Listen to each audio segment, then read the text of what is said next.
Hello everyone and welcome back to the channel. We have the test bench set up and well, you've read the description or the title and seen the thumbnail, and you already know that I bought the most powerful GPU that I have ever owned. And I want to mess around with it today. So that's what we're going to do. According to the eBay listing that I saw this on, it has some corrosion on it. They tried to point it out in the the description and the pictures that they show, and I didn't see any. They said it worked and it was a really good price. It was like $275 if I remember right. So at the time it was also the cheapest RTX 3060 Ti on eBay, and there's OEM ones on there from Dell and stuff like that, but I don't want to mess with those. I wanted a real one, so I got a Gigabyte Aorus RTX 3060. Let me zoom us out. Boom. And I haven't opened it yet. This is my first viewing of it, so I hope the pictures did it justice and there's no, like, maybe they just thought the dust and stuff on it was corrosion. Who knows? This is a monster of a card. Holy cow.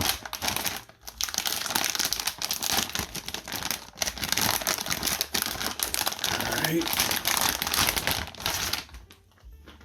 Just put that back over there. So here it is. It's nothing, I mean, it's exciting to me because I've never owned a card this powerful. And we're gonna check it out. Oh, I see a little bit of, I mean, it's like got some gunk on it. I don't know if that's corrosion. Oh, here we go.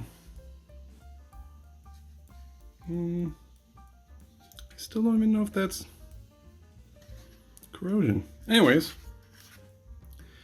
so like I said in other videos, the first thing I do when I get a new graphics card, well, that one spins opposite. That one spins left. Counterclockwise, clockwise, counterclockwise. That's cute.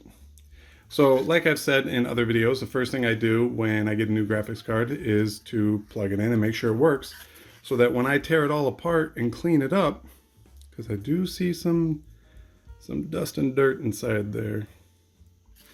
So when I tear it apart and clean it up and put it back together and it doesn't work, I know that I broke it. So I'm going to jump into that. Let's plug it in, turn it on, see what happens.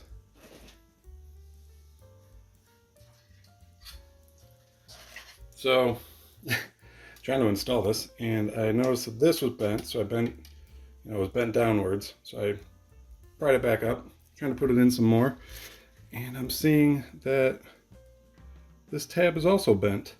So either A, this was mishandled by the seller, which is quite the possibility, or B, this got beat up in shipping, but the box seemed okay. So I'm gonna go with it was bent up like this before it was put in the box. Well, why don't we do it like this?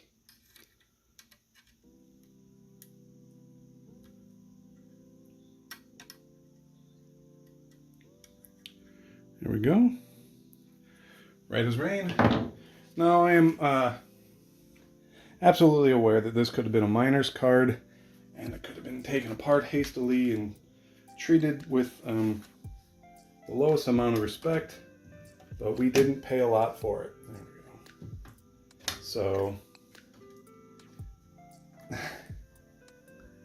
So hopefully it's still in good enough nick to work. All right, after all that faffing around, let's see if it starts up. Fans came to life.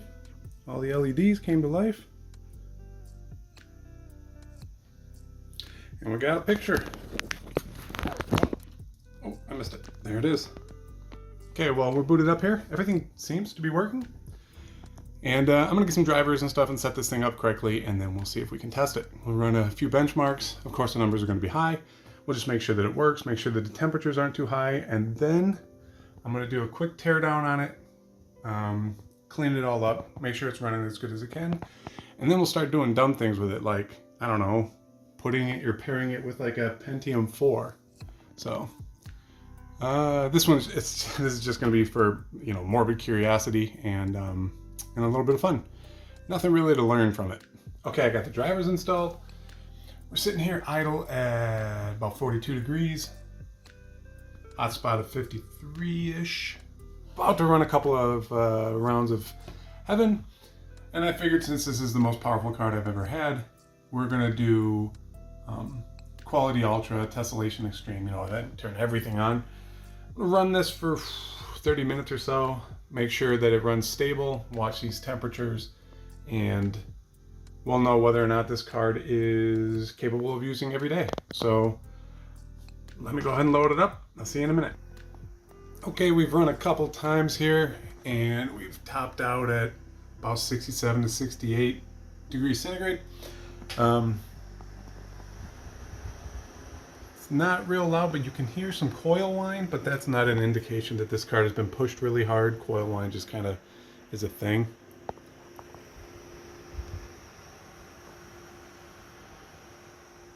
Not a big deal. And like I said, we've topped out pretty low, like 68.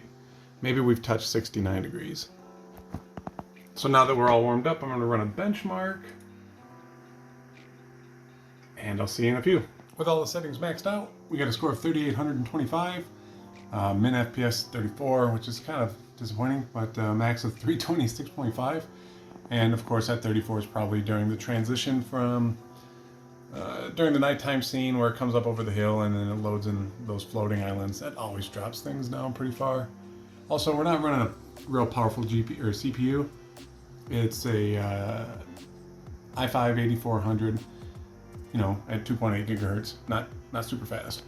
So I'm just a little bit curious here because I usually run Heaven on the systems I build and the hardware that I have on, you know, quality high, but then disabled tessellation and anti-aliasing and all that. So I'm interested to see what these this card can pull on it. Usually my scores are around like 1500, 17, 18. So let's give it a go. Well, already we're seeing frame rates in the 200s, 250, 260 off the opening scene. And this one's usually the hardest to render. It's usually the lowest FPS. So as expected with some lower settings, yeah, we scored way higher, 7120, 7136. Min FPS is still very low, but the max FPS is ridiculous at 517. So that's some exciting stuff there. All right, so the temperature doesn't hit real high, but I would like to take this thing apart and clean it up. So I'm gonna do that next here. Like I said, it doesn't run hot, but you can see that there's some gunk down in there, and I don't want it in there. I want it out. So I'm gonna let this sit here idle until the fans turn off so that I know that it's cool enough, because it does pump out some pretty hot air. And then I will tear it apart and clean it up. So I've got it split open here, and good news is whatever here is on the back doesn't seem to be present really anywhere on the PCB. I already knew it worked great, but there's no kind of damage or anything on here, which is really nice. The other thing is somebody might have been in here. I'm seeing smudges in weird spots. I think I can see two different types of thermal paste on here, a light gray and a dark gray. So mixing them is never a great idea. And there's like grit in here. I don't know what that is. It almost feels like sand, but I doubt it's sand. Other than that, everything looks really good. I'm just going to clean it up really good, put it back together, and we can start messing around with it. Okay, I'm cleaning the dye off, and you're not going to be able to see it, or feel it. But whatever's on here, it's really gritty. That's weird. It's a gritty thermal interface compound. Maybe it's got silver in it. Like maybe, I don't know. I don't know if I've ever actually even used, what's that called? That silver thermal, man. I'll look it up. I'll figure it out. But liquid silver, is that what it's called? Anyways, doesn't matter. Maybe it's that. I don't know. I've never used it. I'm gonna clean this stuff off of there. Just about to put this all back together. Things are looking a lot cleaner. I don't have any new thermal pads to put on here, so we're kind of like recycling the old ones. I am probably going to order some more and take this thing back apart, because there is, well, I can't show it to you, but like on the bottom side of this, what would you call this? Like the hot plate or the heat sink or whatever. I wonder if the previous owner was a smoker or something like that, because there is some like tarriness up underneath the this copper plate, and really the only way to deal with that is going to be some sort of like solvent spray. And if I start spraying this with a solvent, the thermal pads are going to come off, and I don't have any on hand. So basically roundabout way of saying I'm going to probably do this again and clean it all up. But one thing I'm noticing on here, and it's really weird, is there's like an etched in ring around where the thermal compound used to sit. There's none of it, you know, face to face where the die would be, but there's this weird ring, and it's not coming off, and you can feel it.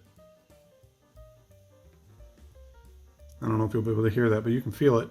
So didn't seem to hurt it before, so it probably isn't really hurting it. I wonder if there was just some sort of incompatible thermal paste that the previous owner put on there, or maybe they all are like this. I don't know. Anyways, just finished putting it back together, looking slightly better than it was before. My fingerprints are all over it, dirty fingerprints.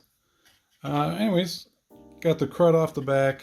A lot of that corrosion came off of this. I don't think it was corrosion. I think there was something like I said, I think there might have been a smoker in the house. And I just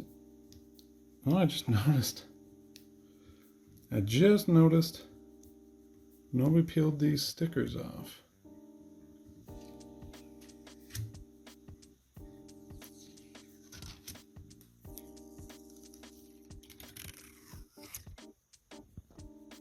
Let's check it back in there, make sure I didn't break it. Good news, everyone. It looks like I have not broken anything. We are up and running. Zoom.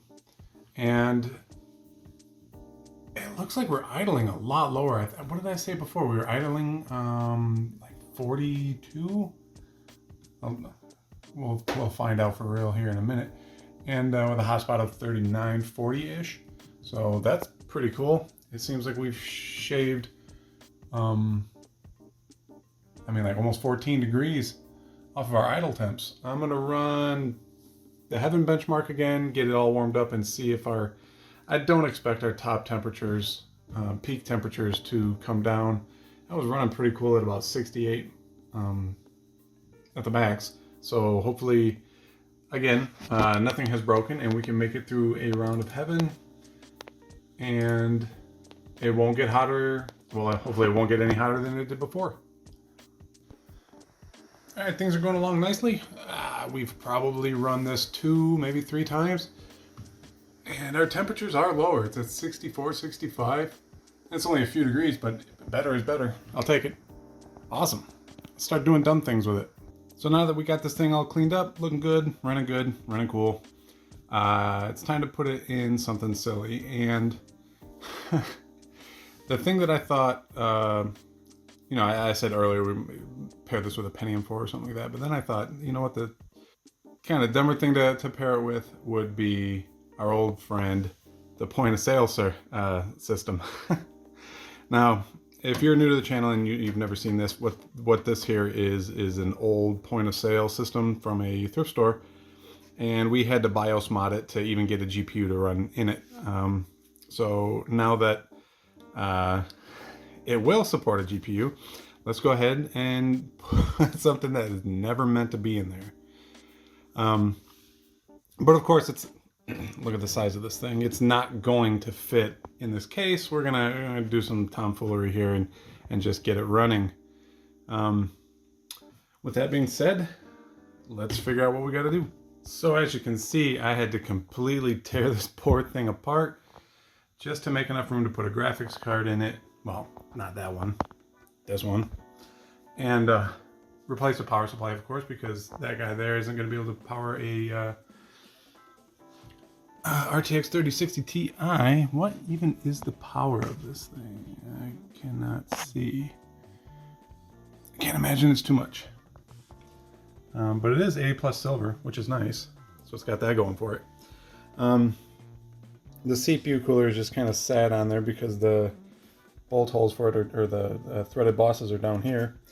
Not part of the motherboard backing plate or anything. So let's see if this turns on. Power button. There we go. There we go. Zoom out. All right, let me shut it down and we'll put this thing on it. What am I doing? All right, I got this all hooked up, and before I turn this on, I just want to show you this madness here. So we got this propping up this behemoth here. Without it, it tends to want to lean out this way. There's not a whole lot of counter level or counterbalance weight over here.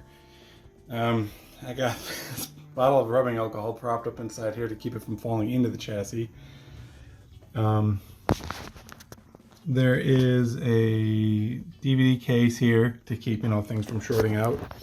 And then my external 650 watt gold EVGA Supernova to power the whole thing.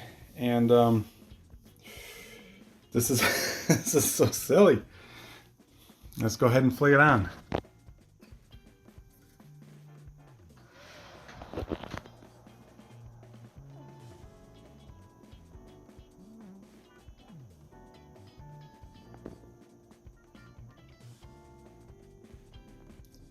Oh.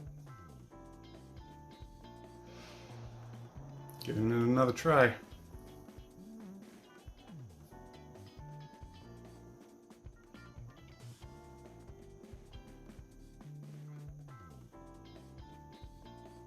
Oh, it might not be compatible. It might be too new.